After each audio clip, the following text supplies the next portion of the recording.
নমস্কার বন্ধুরা, আশা করি আপনারা সকলে ভালো আছেন। কাকলি কিচেনে সকলকে স্বাগত। আজকে আমি মশলা ছাড়া একদম প্লেন কুমড়ো তরকারি রান্না করেছি। এই তরকারিটা রুটি পরোটার সঙ্গে দারুণ লাগে। তাহলে চলুন কীভাবে রান্না করেছি দেখা যাক। আমি কড়াইতে সর্ষের তেল গরম বসিয়েছি। এখন আমি ফোড়নে দিয়ে দিচ্ছি একটা শুকনো লঙ্কা, দুটো রসুন থেতো করা। রসুনটা হালকা একটু নেড়ে দেবো প্রথমে।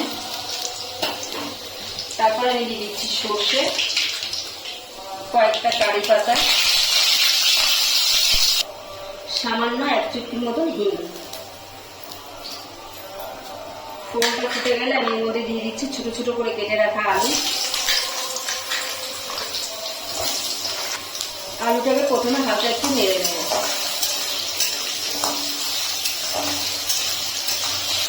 আলুটাকে 1-2 মিনিট নেড়ে নিয়ে তারপর আমি দিয়ে দিচ্ছি কুমড়ো।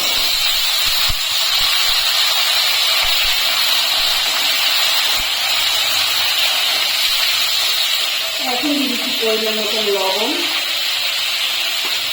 আর দিয়ে দিচ্ছি পরিমাণ মতো হলুদ।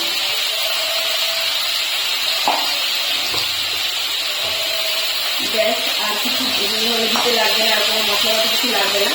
এখন কুমড়োটাকে একটু ভেজে নেব।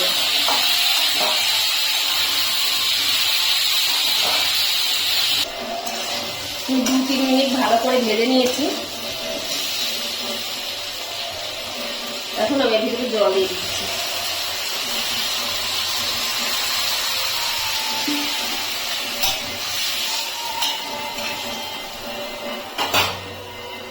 দুটো গোটা কাঁচা লঙ্কা দিয়ে দিলাম। এখন আমি ঢেকে দেব। ঢাকা খুলে নিয়েছি। কুমড়ো আলুটাও ভালো সেদ্ধ হয়ে গেছে। আমি আপনার মধ্যে দিয়ে দিচ্ছি কিছুটা চিনি।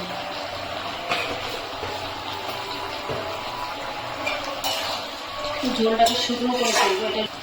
এই তরকারিটা রুটি পরোটা লুচি সঙ্গে খুব ভালো লাগবে।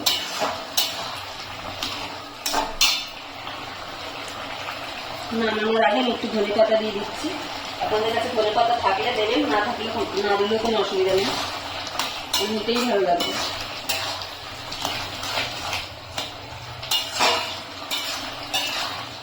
আমি এখন নাড়িয়ে চাড়িয়ে নামিয়ে নেব। সবগুলো সুন্দর সেদ্ধ হয়ে গেছে। রেসিপিটি যদি ভালো লাগে তাহলে একটা লাইক, কমেন্ট ও সাবস্ক্রাইব করে পাশে থাকার অনুরোধ রইল। আর যারা ফেসবুক থেকে দেখছেন তারা অ্যাকাউন্টটিকে ফলো করবেন।